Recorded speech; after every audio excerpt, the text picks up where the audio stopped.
Bonjour à tous et bienvenue dans la matinale, votre rendez-vous hebdo qui vous parle de l'actu de l'audio et des instruments de musique, et ce tous les vendredis matin. Ouais, super, c'est la grosse ambiance. Et oui, on parle de l'audio, des instruments de musique, et avec plein de news sympathiques cette semaine, notamment chez Universal Audio qui suit un petit peu Arturia dans le côté des interfaces d'entrée de gamme. Il y a plein de choses assez originales, vous allez voir. On a une nouvelle pédale Eventide, on a une nouvelle version de Falcon avec plein de nouveautés, et on terminera avec Zoom et un produit pour les bassistes. Et oui, ça arrive pas si souvent que ça, mais là, vous allez voir, c'est vraiment pour eux. Il n'y a pas de souci. Donc, écoutez, on parle de tout ça juste après le jingle.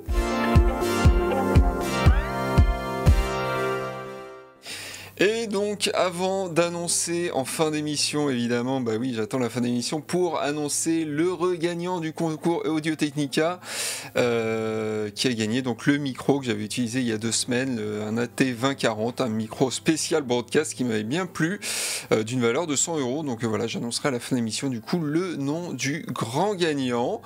Mais avant toute chose, avant tout ça, on va commencer par les news, tout simplement, et on va commencer par les Américains d'Universal Audio. Universal Audio, on peut dire que c'est officiel maintenant, la rentrée des interfaces audio, c'est maintenant, c'est le mois d'octobre, car après Arturia et ses Mini-Fuse la semaine dernière, c'est au tour du constructeur américain d'annoncer une nouvelle série d'interfaces audio, les Volt, et grande nouveauté, pour Universal Audio du moins, c'est de l'entrée de gamme, et c'est une première chez eux, car les prix varient entre 140 et 370 €. Donc oui, nous sommes bien dans de l'entrée de gamme chez Universal Audio, c'est vraiment une grande nouvelle, une grande nouveauté.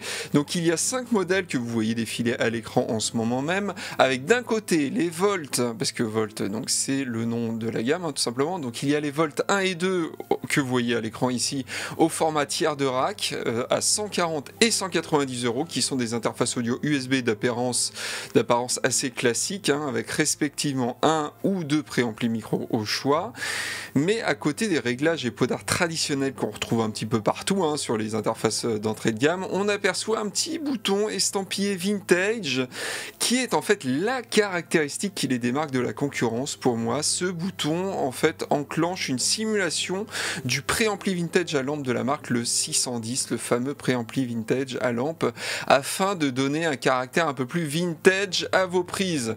On peut faire confiance à UA concernant les simulations de préampli vu leur passé et leurs plugins UAD qui sont plébiscités par tout le monde.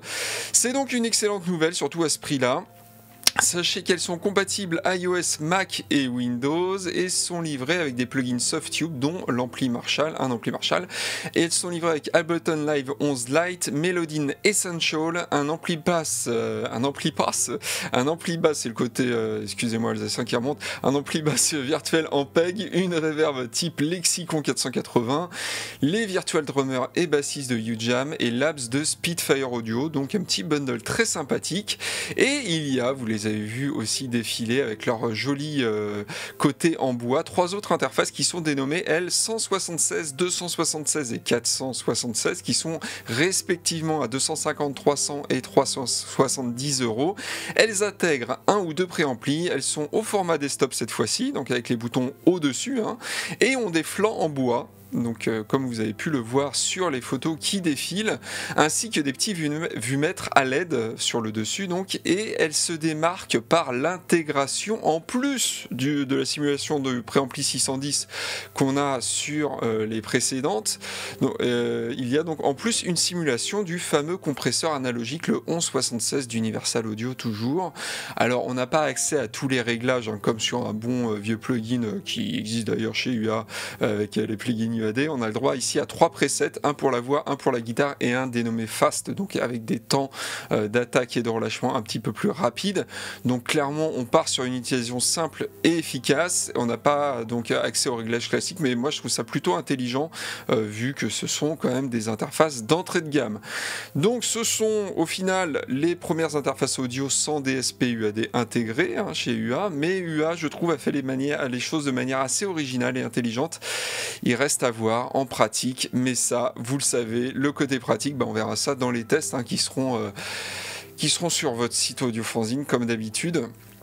Donc voilà, c'est prévu, on verra si on fera des benchmarks, voir si le son est à la hauteur de la marque, hein, évidemment, et puis voilà, on verra si tous ces préamplis et ces simulations de préamplis, ces simulations de compression et de compresseurs sont utiles à l'utilisation.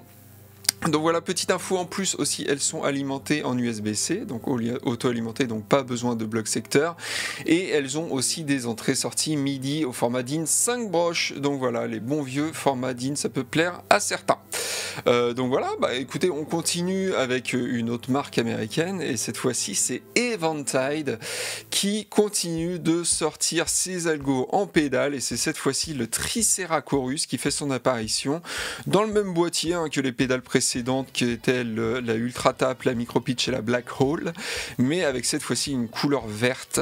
C'est une pédale inspirée des chorus des années 70 et 80 dans le style donc analogique Bucket Brigade, mais aussi en utilisant l'algo de detuning Micro Pitch de la marque. Donc c'est quelque chose d'un petit peu hybride. Elle est stéréo, comme son nom l'indique, elle intègre 3 voix pour 3 styles d'effets hein, différents, accessibles avec le potard, un des potards sur le boîtier. Il y a aussi un foot switch swirl qui permet de tendre aussi vers le flanger, le phaser et même l'univibe. Donc au final, on a une pédale de modulation assez complète pour guitare, mais pas que, car elle accepte aussi le niveau ligne. Hein. Les joueurs de synthé, vous m'entendez, elle accepte le niveau ligne, donc vous pouvez l'utiliser évidemment sur vos synthés préférés. Elle est compatible MIDI en jack TRS et en USB. Il y a des modes avec ou sans buffer suivant la configuration de votre pedalboard. Il y a 5 presets comme d'habitude, son prix est sans surprise de 320 € comme les autres de la gamme hein, tout simplement. Et pour avoir essayé cet algo dans ma H9, l'effet est vraiment excellent, moi je l'ai adoré. J'espère qu'ils vont sortir aussi un jour l'Armadillo, c'est leur trémolo harmonique, quoi trémolo et trémolo harmonique. Non d'ailleurs je crois que c'est qu'un trémolo harmonique il me semble, qui est un effet moi que j'ai adoré dans la H9, donc j'espère qu'ils vont le sortir un jour. Pour l'instant c'est une exclue H9, mais qui sait, peut-être que dans le futur on le verra débarquer. En tout cas si ça sort, comptez sur moi pour vous en parler, ça c'est clair. Allez, on continue, et cette fois-ci c'est au tour des Français du VI de faire parler d'eux, car ils ont annoncé la mise à jour 2.5 de Falcon, qui est un petit peu leur instrument virtuel phare et hybride. Il y a une centaine de nouveaux presets dans les styles lo-fi, retro wave, mais il y a aussi 3 catégories: sequence exploration, donc un truc plutôt séquentiel, rain sequencer aussi, et VCF 20 synth avec leur toute nouvelle table d'onde. On note aussi l'apparition de nouveaux séquenceurs et des processeurs MIDI, un enregistreur MIDI, un délai MIDI avancé, un système de monitoring MIDI et de filtre MIDI aussi pour sélectionner que certaines notes ou certains paramètres. Il y a aussi une tube screamer virtuelle, donc la fameuse pédale d'overdrive d'Ibanez, et une émulation du filtre MS Rev 2.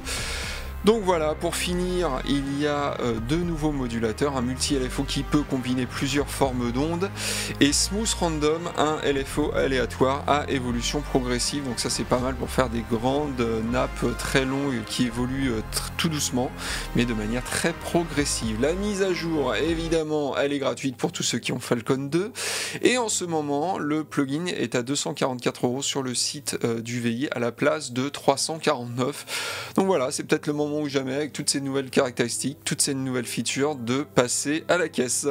Allez, on termine cette matinale avec, je l'avais annoncé en début d'émission, une nouveauté, une fois n'est pas coutume, pour nos amis bassistes qu'on embrasse évidemment, et c'est du matos donc pour eux, avec le Zoom B6, un pédalier multi-effet dédié à la basse. Alors, une question pour vous, à quoi on reconnaît un multi-effet pour bassiste, me direz-vous? Eh ben, il intègre 4 modélisations de DI, 2 à lampe et 2 à transistor, car on le sait, même si les bassistes utilisent souvent des amplis, hein, ils aiment aussi l'attaque et la précision du son direct, donc via un boîtier direct input DI, mélangé ou non au son d'ampli. C'est vrai qu'un son DI mélangé avec le son d'un ampli repliqué avec un micro, ça fait vraiment un malheur, c'est vraiment, ça sonne très très bien. Donc voilà, astuce pour vos prods, hein. Et donc évidemment on a aussi de la modélisation d'ampli, la possibilité de charger un fichier de réponse impulsionnelle pour la simulation de haut-parleurs, hein. Ça c'est un grand classique mais maintenant c'est obligatoire. Il y a un grand écran couleur de 4,3 pouces, 9 foot switch, on peut chaîner 6 effets sachant que l'ampli est considéré comme un effet. Il y a 2 entrées à impédance variable pour satisfaire les basses électriques mais aussi les basses acoustiques. Il y a une interface audio intégrée 2 entrées de sortie, un looper avec lecteur de carte SD, hein, pour pouvoir enregistrer les loops, un générateur de pattern rythmique aussi. Le tout est contrôlable via une appli si vous rajoutez l'adaptateur Bluetooth, hein, il me semble que c'était la même chose sur leur pédalier pour guitare, donc l'adaptateur Bluetooth est en option. Le prix, on est à 449 € et c'est vrai qu'au niveau du marché, des pédaliers comme ça un petit peu milieu de gamme, haut de gamme pour bassiste, il n'y a pas tant de choses que ça, donc je trouve ça bien personnellement que Zoom s'y colle. En tout cas on aime le côté simu de DI, ça c'est vraiment une caractéristique spéciale pour les bassistes et je suis sûr qu'ils vont apprécier. Voilà, c'est pas juste un pédale guitare sur lequel on a mis un autocollant, hop, basse, et puis c'est parti, il y a vraiment quelque chose d'intéressant en tout cas. Donc voilà, c'est terminé pour cette matinale. Je vais du coup annoncer le nom du grand gagnant du concours Audio-Technica d'il y a 2 semaines, c'est Wilfried Maillot. Voilà, écoute, bravo à toi si tu as gagné ce beau micro AD 2040. N'hésite pas à me mettre dans les commentaires d'ailleurs si jamais ça va t'aider à faire un podcast ou une émission. N'hésite pas à nous mettre un lien dans les forums et à nous tenir au courant, excusez-moi, de tout ça. On sera content de regarder ce que tu as pu faire avec ce joli micro. Voilà, c'est fini pour cette matinale. Moi je vous dis à très bientôt. N'hésitez pas à mettre un pouce en l'air évidemment sur cette vidéo si vous aimez cette matinale tout simplement. N'hésitez pas aussi à vous abonner à la chaîne, il y a plein de vidéos qui arrivent. Et moi je vous dis passez un bon vendredi, passez un bon week-end, faites de la musique et à bientôt. Allez, ciao!